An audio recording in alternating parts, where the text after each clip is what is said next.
It was no ordinary morning. It was Veterans Day.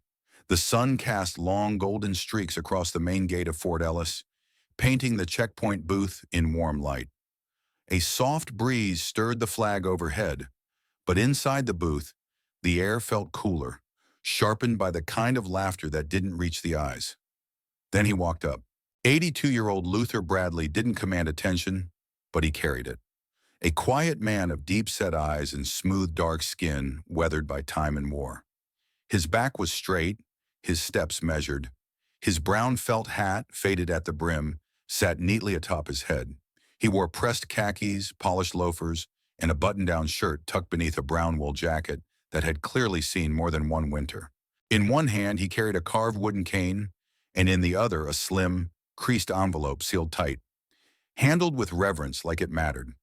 He stepped up to the booth and extended his ID card with steady fingers. "Good morning," Luther said, voice soft but sure. "I'm here for the memorial." Lieutenant Troy Maddox, 28, cocky, clean-shaven, and confident in his starched uniform, took the ID with two fingers like it was a gum wrapper. He smirked. "This thing expired in 1990, Maddox scoffed, holding it up toward the booth's interior. "Sir, if you're even still a sir, you can't just walk on base with something that looks like it came out of a cereal box." Luther didn't flinch. He stood still, expression calm, his eyes steady like he'd heard worse. Because he had. Inside the booth, Sergeant Kylie Brenner leaned out with a cup of coffee, shaking her head with a half laugh. "Let me guess, another old-timer with a war story and a badge from the Reagan years?" Maddox grinned wider. "Probably thinks we owe him a salute and a handshake." Luther didn't answer. He extended his hand, not aggressively, just waiting to retrieve his ID. Maddox rolled his eyes and tossed the card back. "Sorry, Grandpa. No valid ID, no entry. Try the museum down the road. They love stories like yours." Luther gave a single nod, turned slowly, and walked back toward the parking lot. No complaint. No raised voice. Just dignity in motion. Silence followed his steps. Thick, uncomfortable silence.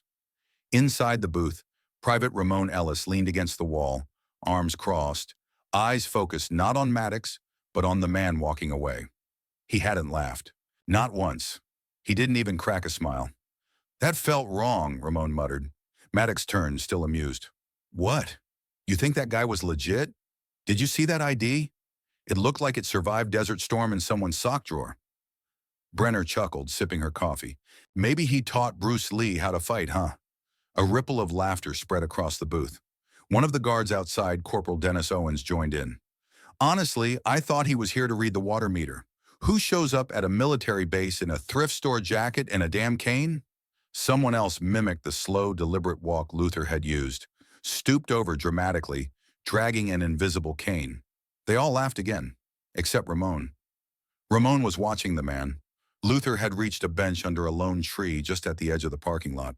He sat down slowly, removed his hat and placed it on his lap. His gaze stayed forward, calm, collected.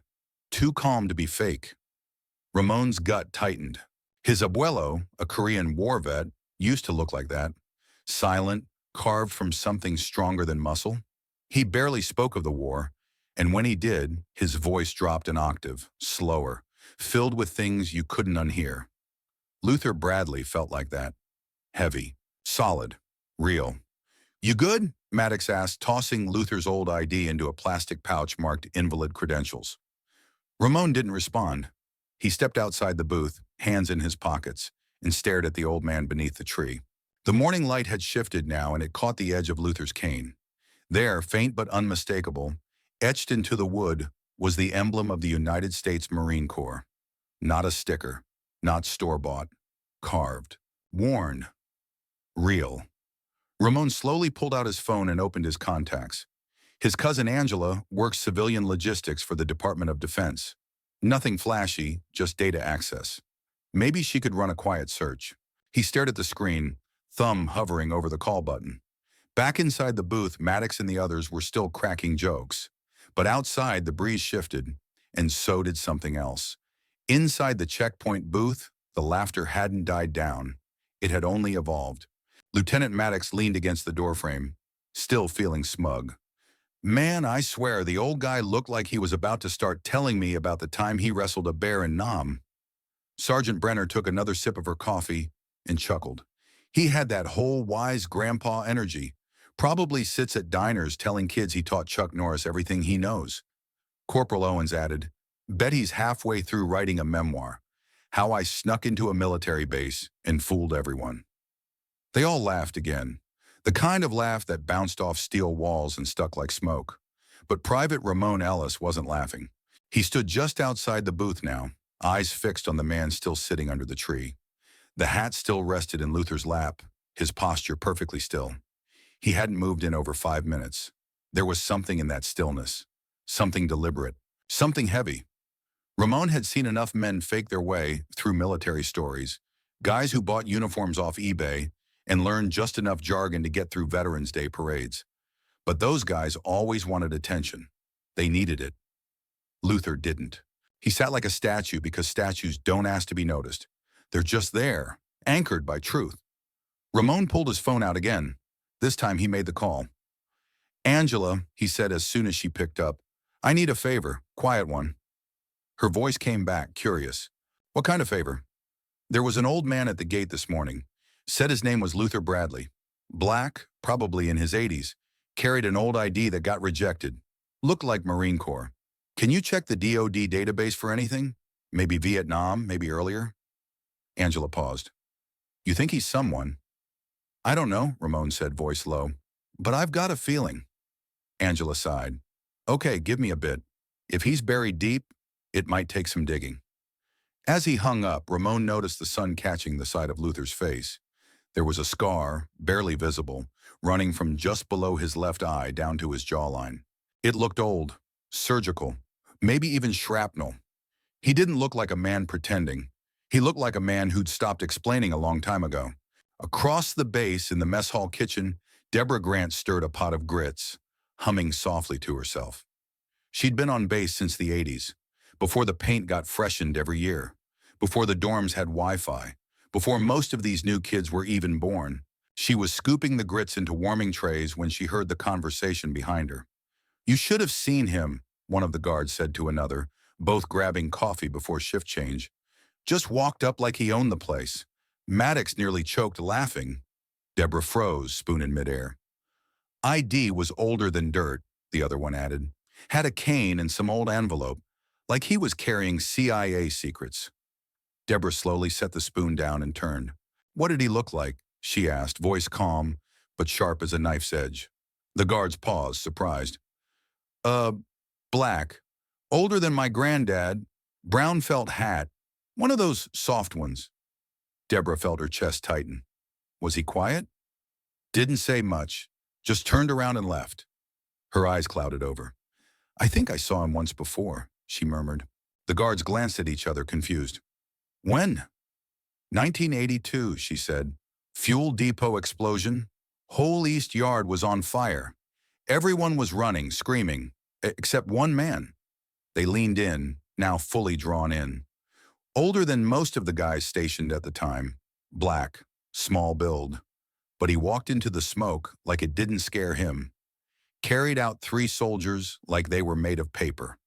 Then he just vanished, didn't give his name. No rank, nothing. You think that was him? One of the guards whispered. Deborah didn't answer immediately. She just said, I never caught his name, but I never forgot that face or that hat.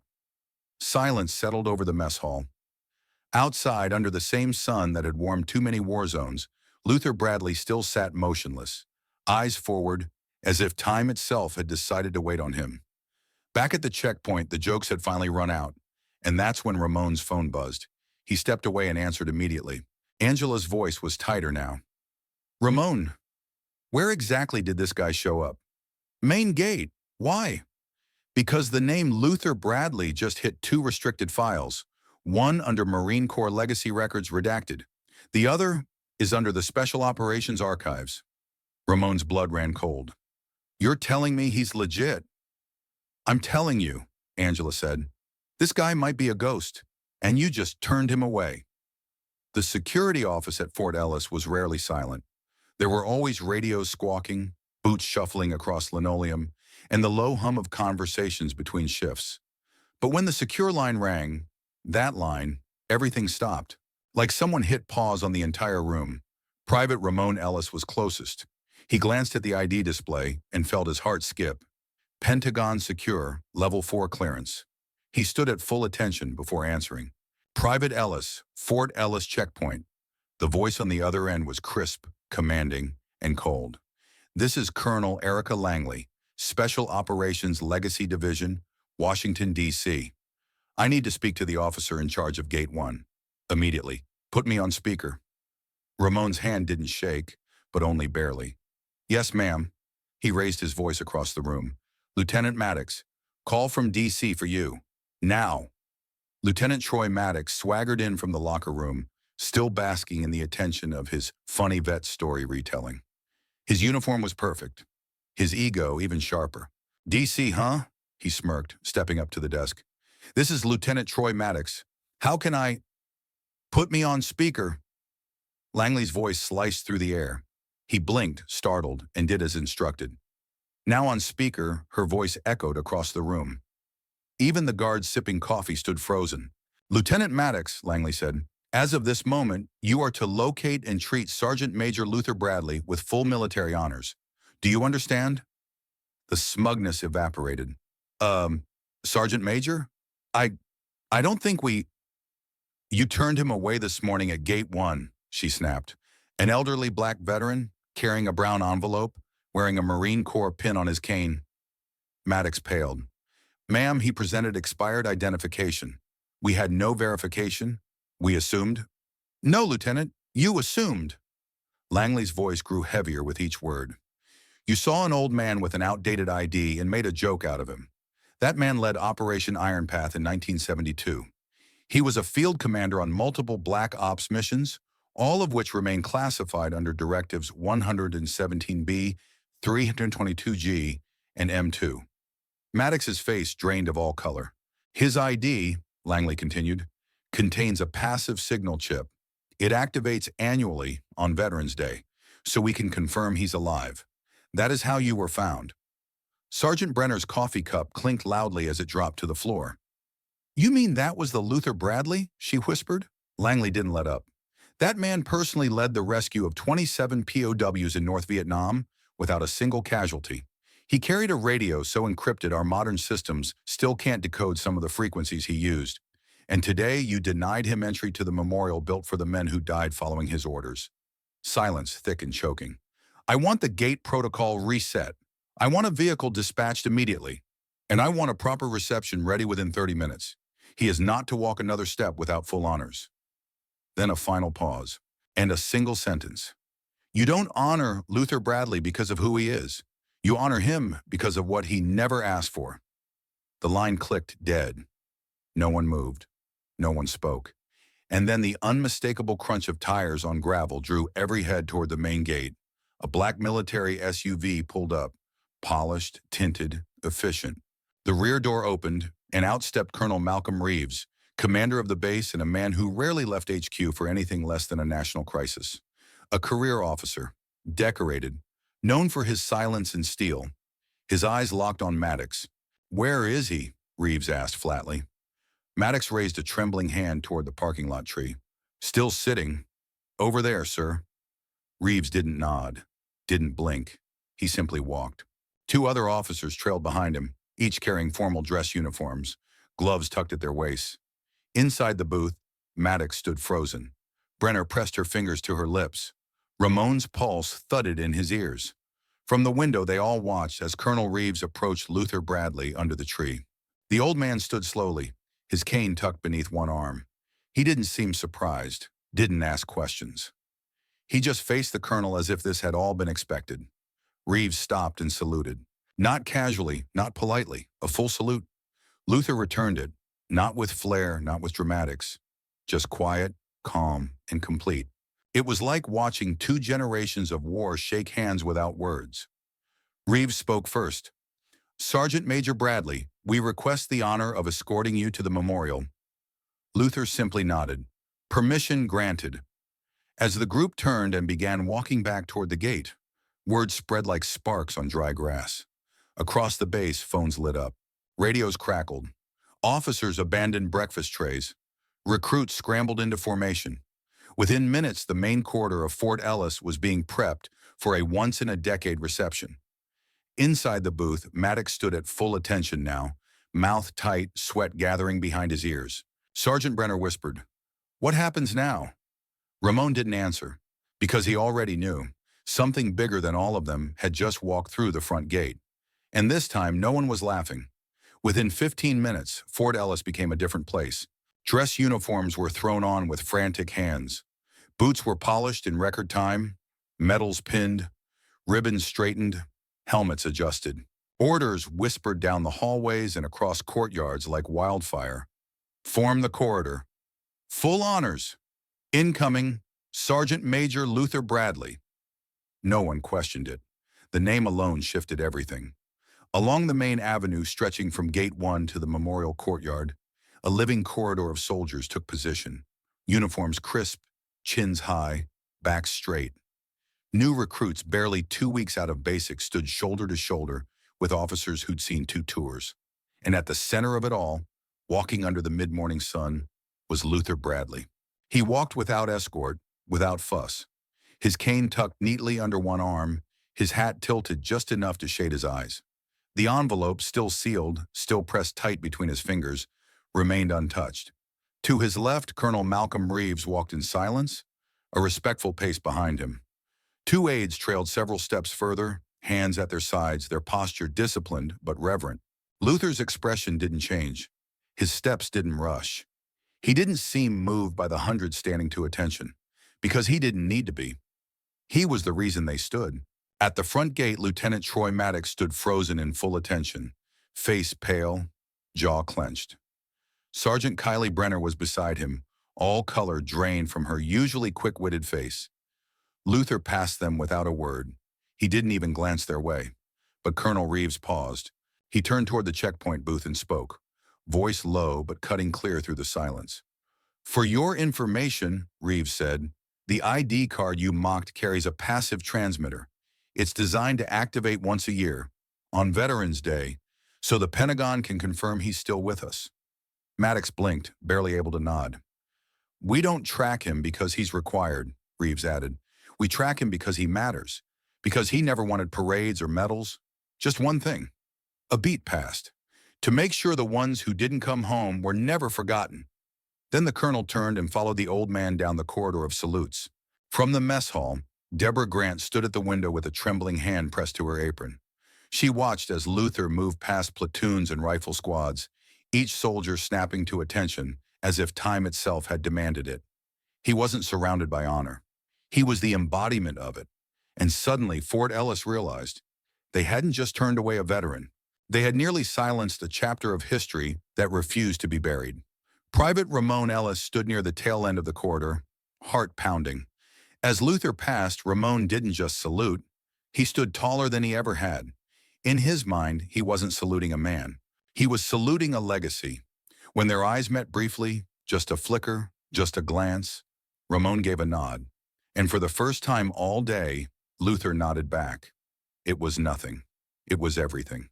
By the time they reached the memorial courtyard, the crowd had doubled. Officers, mechanics, kitchen staff, engineers, instructors, even civilian workers who'd caught wind of the moment, dropped everything and came. No one cheered, no one spoke, because the silence meant more. At the center of the memorial was a tall granite wall, polished like obsidian.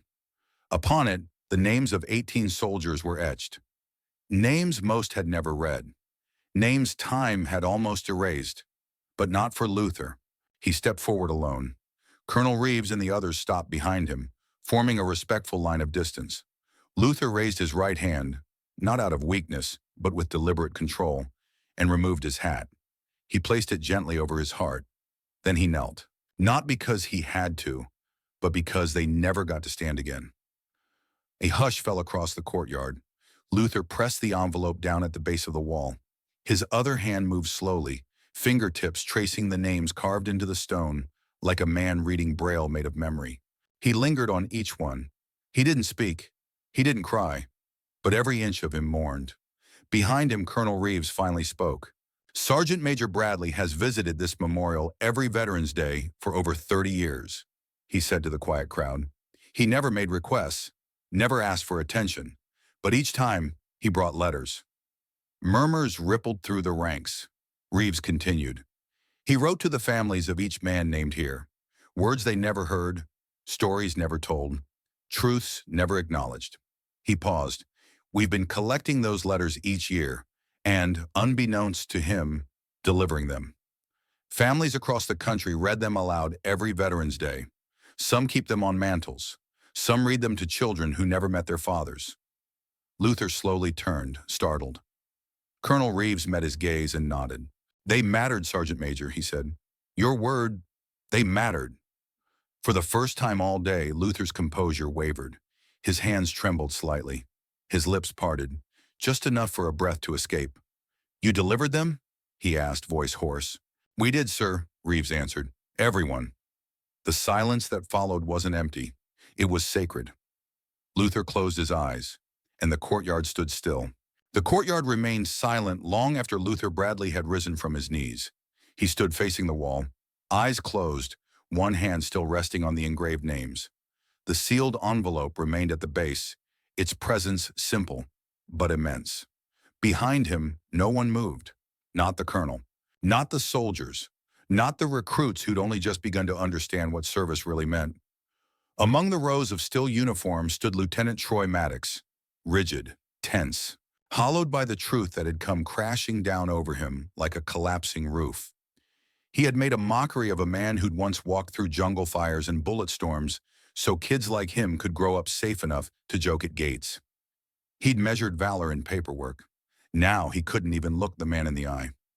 Colonel Reeves stepped aside, giving Luther room to turn, to face the crowd, but especially one man in that crowd.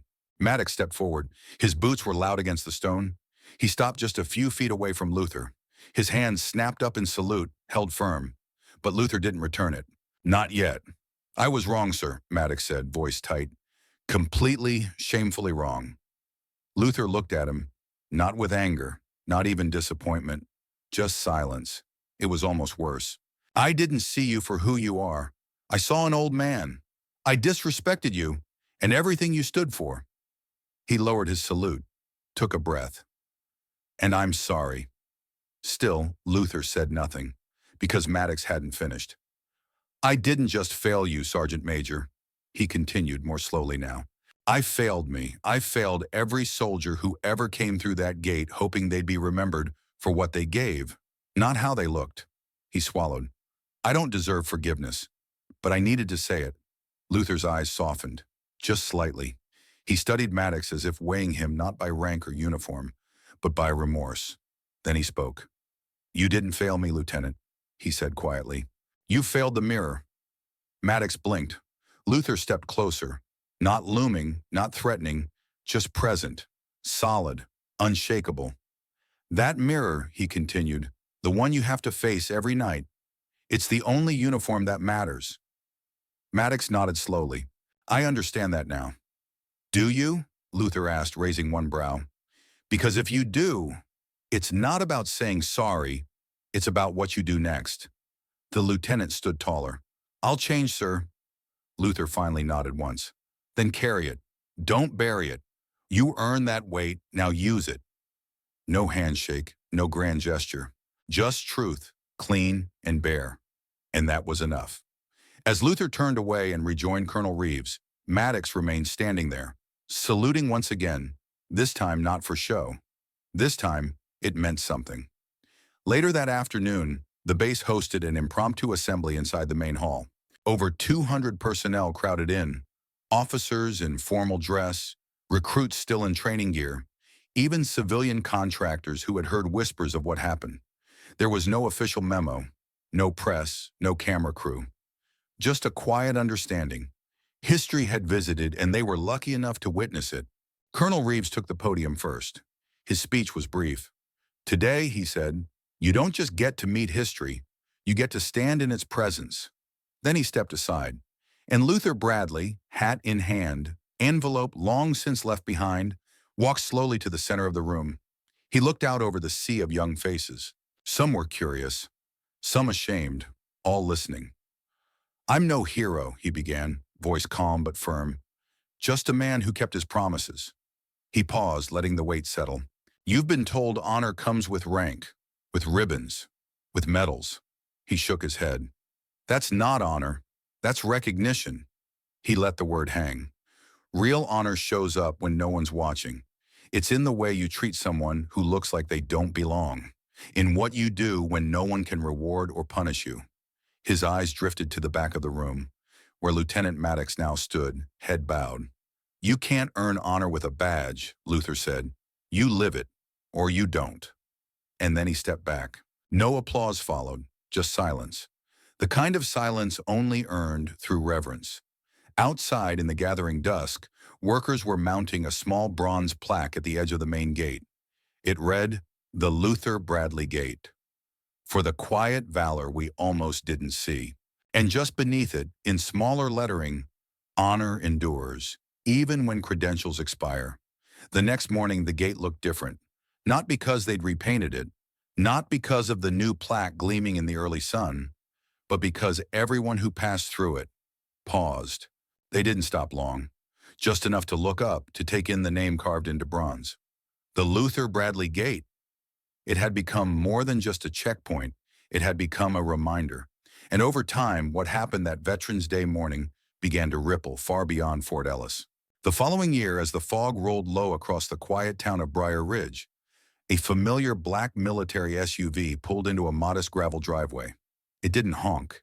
It didn't flash lights. It didn't need to. Luther Bradley was already standing by the front door, hat in hand, shoes polished, envelope in his breast pocket. He was waiting, like always. A young officer stepped out and saluted. "Sergeant Major," he said, voice filled with both pride and humility. "Permission to accompany you." Luther gave the faintest smile. Permission granted. That became the tradition. Every Veterans Day, a vehicle would arrive at dawn. Every Veterans Day, Luther would be ready, no matter the weather, no matter his age. He never brought luggage, just a cane, a hat, and one envelope. No one ever saw him write the letters. He never asked for help or announcements or parades. He didn't post about it, didn't speak at rallies, didn't make interviews. But when he arrived at Fort Ellis, the base stopped. Each year, the corridor of honor formed, tighter, sharper, more solemn than before. Not because it was ordered, but because they wanted to. Young soldiers trained all year to stand in that corridor. It became something you earned, not something you were assigned to. There were no tryouts. Just one unspoken rule. Don't mess it up. He's the real deal. New recruits were told the story during orientation, not from textbooks, but from people who'd been there. From Ramon Ellis, now a staff sergeant, who kept a photo of Luther under that tree pinned inside his locker. From Deborah Grant, who started preparing special rations each year, grits with smoked ham and eggs cooked just the way she remembered from the 80s, always set aside for a quiet plate, whether Luther touched it or not. Even from Troy Maddox, now captain, who had changed more than just his tone, he had changed his leadership. He led by listening now. He taught new officers this: never judge a man by how loud he speaks. The quiet ones have usually seen more. By year 4, letters began to arrive before Luther did. Not from him, to him. Families who had received his handwritten notes started writing back. Some thanked him. Some shared memories of fathers they'd never met. Some included photographs, baby pictures, wedding shots, even drawings from grandchildren. Luther never said much when he read them, just nodded and kept them in a small wooden box at home labeled, "They remembered."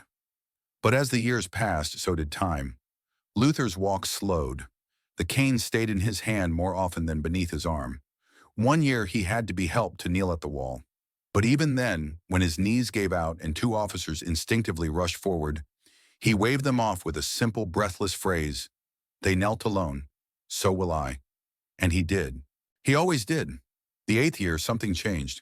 Luther lingered longer at the wall. He whispered each name, traced the letters more slowly. His shoulders, once squared like steel, seemed to bend. Not from weakness, but from the weight of remembering for too long. Colonel Reeves noticed, and so did Ramon, and Maddox, and the hundreds who had lined up, saluted, watched this same old man repeat the same quiet ritual again and again. He wasn't just honoring the past anymore. He was becoming it. After that visit, the staff created a permanent display inside the base's memorial hall.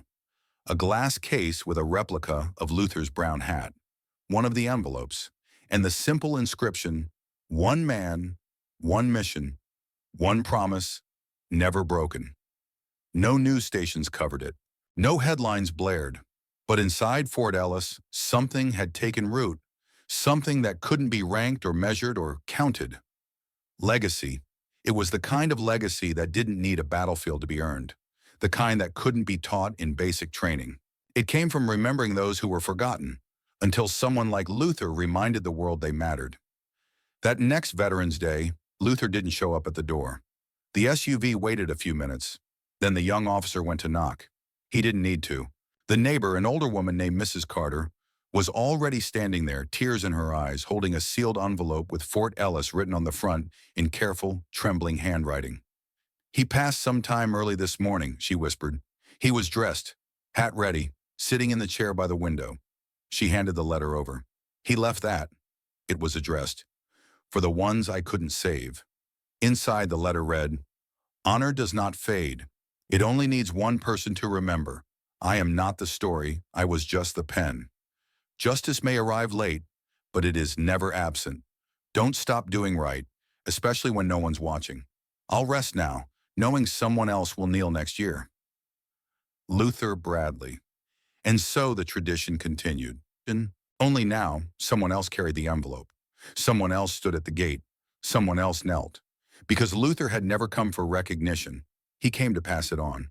The memorial courtyard at Fort Ellis had never been so still, not even during taps, not even during flag ceremonies, and certainly not during war. On the morning following Luther Bradley's passing, the sky above the base was a steel gray blanket, clouds unmoving, the air hushed like the world itself had bowed its head. The brass bell that typically rang only on Memorial Day tolled once, just once, and that was enough. At the base of the memorial wall, where Luther had laid his letters for years, a new addition had quietly appeared. It wasn't a headstone, not yet, but it was a marker, a single polished plaque inset into the black granite, just beneath the last of the 18 names Luther had honored every year. It read, "Luther Bradley, 1928, 2017. He came back, so we wouldn't forget the ones who didn't." The memorial wall had never been updated before. It was considered sacred, final. But after a unanimous vote from the base's senior command and overwhelming requests from soldiers across all ranks, it was decided that his name belonged there too. Not because he had died in war, but because he never stopped carrying it. In the days that followed, something unexpected happened. The base didn't hold a formal funeral. There was no 21-gun salute, no jets flying overhead, because Luther never wanted that. Instead, they held something else, a silent watch. For 24 hours straight, soldiers rotated in shifts, standing quietly at the memorial wall. No speaking, no cell phones, no movement except the change of guard every hour. Some watched in full-dress uniforms. Others came in PT gear straight from training. One recruit, only 3 weeks into her first tour, stood 3 hours past her assigned shift. When asked why, she said, "I want to be here when the sun rises, just like he always was." At midnight, a group of veterans, men in their 70s and 80s, arrived unannounced. No one had called them. No one had posted about Luther's passing. They just came. One by one, they walked up to the wall. Some knelt. Some placed their palms on the stone. Some whispered, "I served with you," through trembling lips. One man left behind a folded note. "You never spoke about yourself, but you told the world about us. Thank you for giving us our names back." Captain Troy Maddox, once the same officer who had mocked a weathered ID card, stood in silence beneath the old sycamore where Luther once sat. His face had aged in those years, not from time, but from the responsibility of carrying someone else's story. He held a small wooden box in his hands. Inside were copies of Luther's letters, every one the base had collected, scanned, and archived. 18 envelopes, 18 souls. He didn't open it, just set it down beneath the tree, beside the bench where history had once waited without fanfare. Then he whispered, "I see you now, Sergeant Major," and walked away. Elsewhere on base, Staff Sergeant Ramon Ellis was leading orientation for a new batch of recruits. He didn't mention medals or operations. He told a story, not about war, but about a man who walked up to a gate and was told he didn't belong, and about the day the gate learned who really stood outside it. He ended with a single sentence that became part of base tradition. "We don't open the gate because someone's important. We open it because we don't always know who they are yet." 2 weeks after the memorial, a letter arrived from a school in Alabama. It was handwritten by a 10-year-old named Elijah. His mother had received one of Luther's letters years before. Her father had been one of the 18 names on the wall. The boy wrote, "My grandpa died before I was born, but Mr. Bradley wrote about how brave he was. He said he saved others. So now I tell my class about my grandpa. And they listen because I say Mr. Bradley said it. So thank you for letting him visit. He helped me believe my grandpa was a hero." The letter was laminated and mounted next to the memorial case inside the base's Hall of Honor. Above it, a simple title, "The Legacy of a Letter." Years later, the corridor of salutes still formed each Veterans Day, but this time someone new carried the envelope. Not one person, but many. Each year, a different soldier was chosen to walk Luther's path, to step forward with a sealed envelope, to kneel beneath the wall, not to replace him, but to continue him. Because Luther Bradley had never written himself into the story. He had always written everyone else in, and now his name beneath the stone didn't mark an end. It marked a beginning. The room was quiet. Morning light filtered through the slats of the blinds, cutting soft golden lines across the modest desk in Luther Bradley's home. The chair, still angled toward the window, sat empty now, cushions slightly indented, as if he'd only just stood and would return any moment. But he wouldn't. Not this time. On the desk was a single envelope, sealed, labeled in deliberate handwriting, "For the ones I couldn't save." It was Ramon Ellis who opened it, with trembling hands and the kind of respect that doesn't come from protocol, but from something deeper, something earned over years of watching a quiet man kneel when the world wasn't looking. Inside was a letter, typed on yellowed paper, crisp, direct, and heartbreakingly human. Ramon read it aloud, voice cracking only once. "If you are reading this, it means I am no longer returning to the wall. That is okay. I have made peace with the silence. Every name I touched was more than a casualty. They were men. They were laughter. They were plans that never made it past the jungle. Some called me sergeant. Some called me sir. Some called me brother. And every Veterans Day I wrote to them, not because they needed it, but because I did. We don't all come home the same. Some of us wear uniforms. Some of us wear ghosts. But honor, real honor, doesn't live in uniforms or medals or even in stone walls. It lives in how you show up when no one's watching, in how you treat someone who has nothing to offer you, in whether or not you choose to remember those who can no longer speak. I'm not asking you to carry my burden. I'm asking you to carry their names. Speak them aloud. Read them to your children. Say them when you're tired and when you're proud and when you feel like no one notices. Because honor does not fade. It only needs one person to remember. If you can be that person, even for one name, you've done enough. Luther. When the letter was finished, Ramon folded it gently. He didn't cry. Not then. But he did sit for a long time, staring at the paper, knowing he had never read anything more important. The letter was framed and placed inside the Luther Bradley Hall of Honor, where it sits today, untouched, unchanged. Recruits are now required to read it before graduating.